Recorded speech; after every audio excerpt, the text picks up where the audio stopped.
Indépendance totale. 7h, 10h sur Radio Courtoisie, ligne droite, Baudouin-Wisselman. Et pour cette zone libre, on commence avec notre nouvelle chroniqueuse Juliette Briens, chroniqueuse sur différents médias. On vous a aperçu sur Balance ton poste, sur CNews, et vous aviez aussi une émission sur Sud Radio, mais vous êtes surtout directrice de la communication de l'Incorrect. Alors, comment allez-vous, chère Juliette ? Je vais parfaitement bien, je suis ravie de me retrouver parmi vous pour cette première. Et on va parler des États-Unis. C'est une semaine mouvementée pour le Parti républicain, avec tout d'abord la tenue mercredi du dernier grand débat entre les candidats du vieux Parti républicain qui s'est déroulé sous l'absence assourdissante de l'ancien président des États-Unis, ultra favori des élections de 2024. Et oui, Donald Trump a tout simplement décidé de boycotter le débat organisé par la chaîne conservatrice Fox News et d'aller encore plus loin dans la provocation en accordant au même moment une interview bien particulière. A-t-il eu raison, Donald Trump, de la jouer confiant et au-dessus de la mêlée? On en parle tout de suite et on finira avec une cerise sur le gâteau, avec la création du plus gros mème Internet de l'année. Juliette, alors avant de parler de ce débat, pourriez-vous nous parler de la situation générale du Parti républicain aux États-Unis et nous en faire une rapide mise en situation? Tout à fait. Alors la première chose à comprendre, c'est que comme avec la droite française, la droite américaine, elle est très divisée. Pour vous donner rapidement une idée des différentes compositions de l'électorat, il y a d'abord une très solide base d'environ 35%, donc c'est assez énorme, d'un électorat qui est pro-Trump. Outre-Atlantique, on les appelle même les Trumpers. Eux, ce sont d'une fidélité sans faille envers leur seul et unique leader, Donald Trump, et ils n'ont aucune intention, quoi qu'il arrive, de voter pour quelqu'un d'autre. Ensuite, on va retrouver ce qu'on pourrait appeler les conservateurs plus traditionnels du Parti républicain, c'est-à-dire un électorat qui vit sous les grands principes du conservatisme de Ronald Reagan, avec de fortes valeurs chrétiennes, un conservatisme social, physique, avec toujours l'idée que le marché doit être libre et que le gouvernement doit prendre le moins de place possible, à part évidemment dans ses grandes fonctions régaliennes, notamment militaires, puisque ce sont des gens qui sont plutôt interventionnistes, ils soutiennent par exemple l'aide militaire en Ukraine. Alors eux, ils représentent à peu près 20% de l'électorat républicain et leur meilleur représentant aujourd'hui, ce serait Mike Pence, qui, on le rappelle d'ailleurs, est bien l'ancien vice-président de Donald Trump. Et pour les deux dernières catégories, qui représentent à peu près 20% chacune, la première, c'est la frange qu'on pourrait appeler plus progressiste du Parti américain. Ça va être la frange totalement inverse des Trumpers, c'est-à-dire que ces 20%-là refusent catégoriquement et sous aucun prétexte de voter Donald Trump. Ils ne supportent pas le personnage et ils iraient jusqu'à préférer voter démocrate plutôt que pour lui. Il n'y a que la personnalité de Donald Trump réfrène. C'est-à-dire que eux, c'est une catégorie effectivement où il n'y a aucun moyen pour eux de voter Donald Trump. Après, dans les autres catégories, sûrement qu'il y a des gens qui sont interpellés par la personnalité clivante de l'ancien président.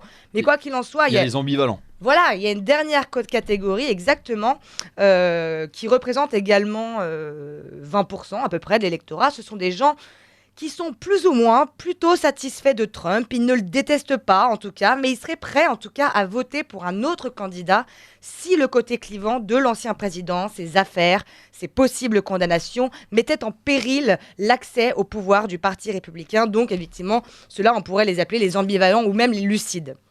Une fois qu'on a dit tout ça, tout le parti vit quand même sous l'ombre d'un poids écrasant de l'ancien président Donald Trump, qui est pour le moment très, très en avance, avec 53% d'intention de vote dans les sondages, sur son principal concurrent, qui est le gouverneur de Floride, Ron DeSantis, qui lui ne récolte que 16% d'intention de vote.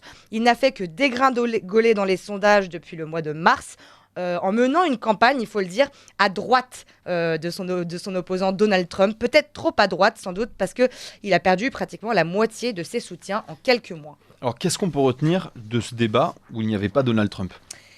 Mais honnêtement, pas grand-chose, car il faut bien le dire, sous le règne de Trump, les candidats ont eu assez de mal à se démarquer, mais chaque candidat avait un but très différent dans ce débat.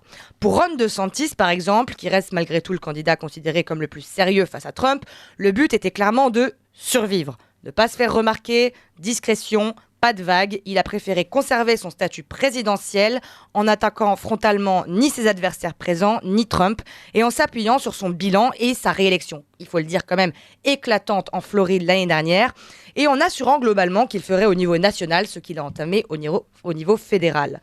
Pour Mike Pence, lui, donc candidat plus traditionnel du GOP, il a quand même récolté le plus longtemps de parole, il faut le dire, et sa mission a plutôt été accomplie. Il est apparu calme, cohérent, et il a su maintenir les positions qui lui donnent une base solide chez les conservateurs, notamment en restant très ferme sur ses positions anti-avortement et pro-ukrainiennes. Et la belle surprise de ce débat, c'est une femme, elle est assez inconnue à l'international. Elle s'appelle Nikki Haley, elle c'est l'ancienne gouverneure de Caroline du Sud. Sa stratégie à elle, c'est la lucidité. Tout au long du débat, elle a répété qu'il fallait dire la vérité aux Américains en prenant par exemple une position de compromis sur l'avortement. Mais son moment le plus remarquable aura quand même été son accrochage sur le sujet de l'Ukraine avec le dernier candidat dont je voulais vous parler puisque c'est vraiment un personnage. Alors lui, il s'appelle Vivek Ramaswamy. C'est un richissime homme d'affaires américain de 38 ans, fils d'immigrés, parti de rien, pas politique pour un sou. C'est vraiment l'American Dream et ça nous rappelle forcément Baudouin quelqu'un. Alors je l'ai pas du tout. Ça nous rappelle Donald Trump en fait. Parti de rien, Donald Trump. Ouais, je veux dire, homme d'affaires, pas politique. Homme d'affaires, oui, voilà, là en plus, on part de rien, on est fils d'immigrés. Mais justement, on ne croit pas si bien dire. Vivek Ramaswamy, lui, il s'est démarqué des autres en adoptant la stratégie de l'outrance, exactement comme l'homme qui l'adule, puisqu'au cours d'une question, il a qualifié Trump du meilleur président du 21e siècle. Tout au long du débat, il s'est fait le centre de l'attention. Il clamait certes plutôt des platitudes, certaines contradictions, mais avec un dynamisme et un langage familier qui rappelaient les plus grands discours populaires de Trump. Il a attaqué à maintes reprises ses adversaires, les traitant tous de corrompus, de vendus du système, de l'establishment en anglais, clamant que le réchauffement climatique était une escroquerie, appelant à l'arrêt immédiat de l'aide apportée en Ukraine, etc. Il était tout sourire, tout punchline, bref, parfaitement adapté à la culture Internet qui aujourd'hui est bien un peu la culture populaire. Je pense qu'on peut dire sans danger que sa prestation a largement contribué à faire rabaisser un peu le niveau du débat, mais lui, sur un plan personnel et stratégique, il n'a pas du tout échoué puisque ses attaques répétées, qu'elles soient justifiées ou pas, ont complètement irrité ses adversaires qui étaient à chaque fois contraints de lui répondre et de participer malgré eux à la mise en lumière de ce drôle de candidat. Évidemment, vous l'aurez compris, l'ambition de Vivek n'est pas de devenir président des États-Unis, mais bien de se faire remarquer tout en vouant une loyauté sans faille à Trump, dans le but sûrement d'accéder à la vice-présidence d'un éventuel mandat Trump. Et tout ça a donné lieu à un moment clé du débat, lorsque le présentateur a posé cette question. You all signed a pledge. Alors, vous avez tous signé sur l'honneur que vous soutiendrez le candidat républicain élu aux primaires. Si le président Trump était condamné en cour de justice, le soutiendrez-vous quand même en tant que candidat républicain? S'il vous plaît, levez la main si vous le feriez. Donc, soutiendrez-vous le candidat Trump s'il est accusé? Levez la main si vous le soutiendrez. Alors immédiatement, la main de Vivek s'est élancée en l'air comme si un prof avait demandé à Hermione Granger de réciter la leçon de la veille. On a cru que le bras n'allait jamais redescendre. Ce qui a complètement pris de court Ron DeSantis, qui dans un moment, vraiment, il faut le dire, de gêne, a fini par lever à mi-bras et timidement la main.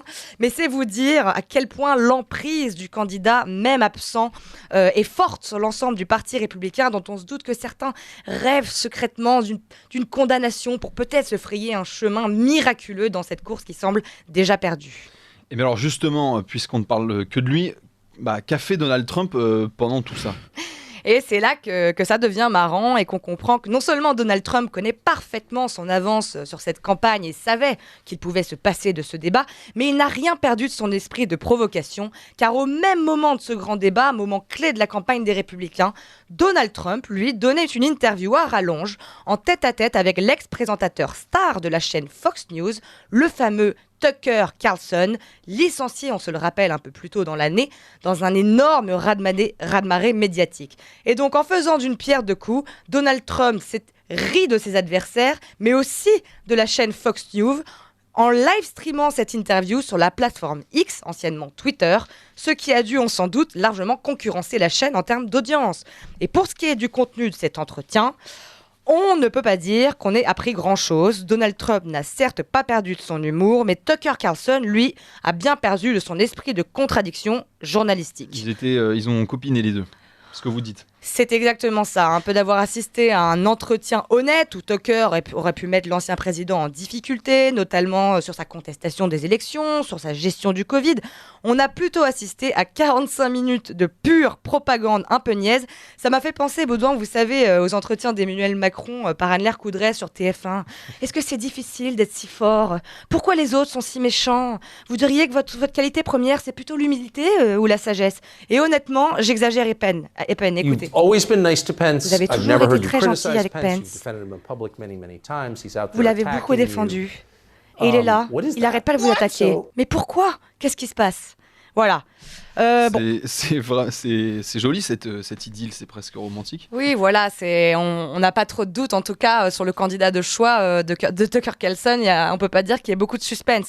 Quoi qu'il en soit, l'ancien président, lui, il s'en sort merveilleusement bien avec cet entretien stratégique qui n'a pu que consolider, de toute façon, sa base déjà très fidèle et très solide. Alors quand on vous écoute, on a presque l'impression que les primaires sont déjà bouclées. Qu'est-ce qui pourrait arrêter Donald Trump, ou du moins faire que ce ne sera pas lui qui sera élu candidat pour les Républicains ? Oui, c'est vrai qu'aujourd'hui, on a l'impression pas grand-chose. Mais il y a une chose qu'on peut dire, c'est qu'il y a beaucoup de ses opposants qui tentent, eux, le tout pour l'arrêter. À commencer par la procureure du comté de Fulton, en Géorgie. C'est une certaine Fani Willis, qu'un de ses collaborateurs a d'ailleurs comparé à un pitbull. Elle a l'air d'être charmante. Elle n'est pas du tout politisée, Fani Willis, comme le montre d'ailleurs l'appartenance de son père aux Black Panthers ou à ses nombreux posts Facebook s'affichant aux manifestations BLM ou soutenant le président Joe Biden. Juste avant l'élection de Biden, d'ailleurs, tellement terrifiée à l'idée de la réélection de Trump, elle avait même écrit un post pour s'inquiéter de la gestion des élections en Géorgie, notamment des fameux bulletins de vote par correspondance. Mais c'est très très ironique ça, car c'est précisément sur la même chose qu'elle a organisé vendredi dernier l'arrestation de Donald Trump à Atlanta sur la base de l'inculpation suivante: entreprise criminelle en vue de manipuler les résultats en Géorgie de l'élection présidentielle 2020. Comprenez, critiquer ou remettre en cause le déroulé et la légitimité d'une élection. C'est marrant, c'est exactement ce qu'elle a fait elle-même. Exactement aussi ce qu'avait fait Hillary Clinton en 2016 lorsqu'elle prétendait que Donald Trump était un président illégitime qui avait volé son élection. Oui, mais elles, vous comprenez, elles ont le droit. Quoi qu'il en soit, l'ex-président s'est lui-même rendu au commissariat d'Atlanta vendredi avant de ressortir rapidement sous caution, mais pas avant. Comble de l'humiliation, pensait-il, qu'on ait prélevé ses empreintes digitales et capturé son fameux mugshot. Alors le mugshot comprenait une photo d'identité de détention. Ce mugshot, qui pour la gauche devait constituer sûrement la plus belle des victoires, aura été en fait le plus beau but contre son camp de l'année, car Donald Trump, c'est une star de la télé, c'est un dramaturge en chef, et il a tout de suite compris le potentiel de ce mugshot. Sur cette photo, il n'apparaît pas du tout apeuré, il n'apparaît pas dépité, triste, inquiet, rien de tout ça. La pose est millimétrée. Devant son fond blanc, il fronce les sourcils, il arque le dos, il fixe la caméra comme dans un duel des vieux westerns. Et finalement, il décide de mettre en ligne son propre mugshot sur les réseaux sociaux comme un trophée durement obtenu, une sorte de photo pour l'histoire. C'était une vraie photo, donc je pensais que c'était encore une photo générée par l'intelligence artificielle. Absolument pas, là, on cette peut parler fois-ci c'est une vraie photo. d'un forceur, là, il fronce les sourcils. En fait, il a tout de suite compris le potentiel et savait qu'il devait prendre la pause. Et manque de bol pour madame la procureure, le ciment trumpiste n'en a que renforcé ses fondations. Immédiatement, la photo est reprise, détournée, collée sur des mugs, collée sur des t-shirts, collée sur des drapeaux. Et le parti de Trump a récolté depuis sa publication la modique petite somme de 7 millions de dollars de donations. Décidément, l'Amérique égale à elle-même dans ce show de la politique. Merci beaucoup Juliette Avec Briens grand plaisir. pour cette entrée en trombe dans Ligne Droite avec cette chronique. Moi j'ai une première question, d'où sort du coup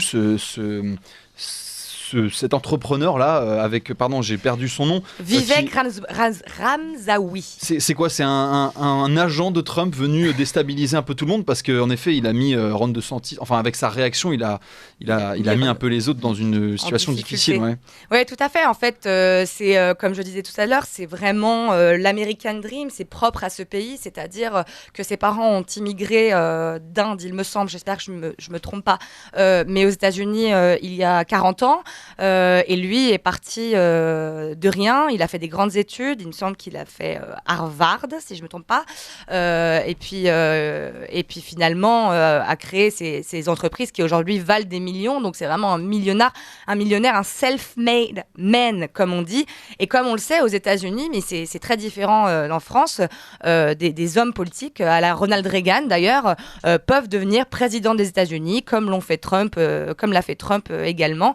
Et donc lui, c'est pas un agent envoyé par Trump, mais en tout cas, il lui voue une fidélité sans faille, et c'est avec lui qu'il veut travailler. Il n'a aucune intention en réalité de devenir président des États-Unis. Ce qu'il veut, c'est se faire remarquer par Trump et devenir son vice-président pour le moment. D'accord. Et Ron DeSantis aussi est un peu ambivalent, parce qu'il joue la carte très droitière, oui. Mais quand il faut soutenir Donald Trump, il hésite plus à lever la main. Alors on le comprend, mais du coup au début il n'était pas sûr, il a fini par lever la main.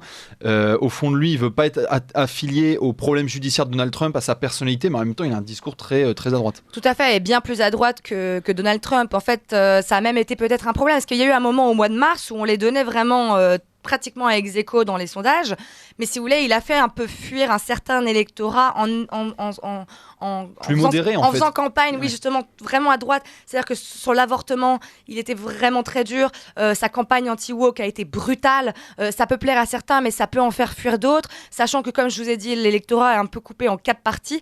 Il sait déjà que la partie des 35% des Trumpers, il ne les aura jamais. Donc, il faut qu'il joue, si vous voulez, sur plusieurs tableaux pour essayer d'obtenir un pourcentage dans les 3 autres catégories. Les Never Trumpers, qui eux sont plutôt progressistes, donc c'est mal parti pour lui, qui est plutôt très conservateur. Et puis les autres, voilà, il doit jouer à tâtons là-dessus. La question de l'Ukraine divise énormément les conservateurs américains entre les interventionnistes et les autres.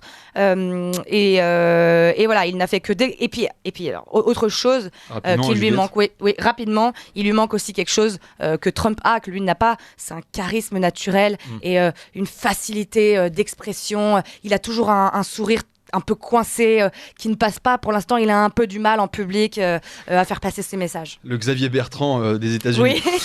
Merci beaucoup, Juliette Labriens. C'était un plaisir. Briens.